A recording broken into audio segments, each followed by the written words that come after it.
As superintendent, I continue to be impressed by the response of all of our staff within the system to help our families during this time.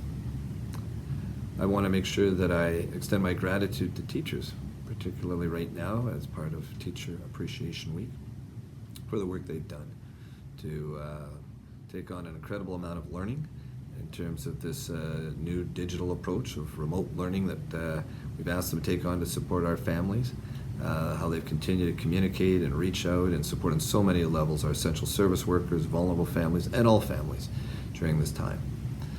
And I do know that the days ahead, there will continue to be additional challenges that we'll face as we transition out into some kind of a blended model of some sort, or again, find ways to have kids be able to access our buildings and connect with them face to face. And I know that burden will also fall on all staff, and again, particularly teachers as they try to plan around that. And once again, I know you'll do an incredible job and rise up once again to meet this challenge. So I'd like to once again express my gratitude. Thank you for the work you do day in and day out to serve our community and children, and again for making such a positive difference in the lives of our kids. Thank you.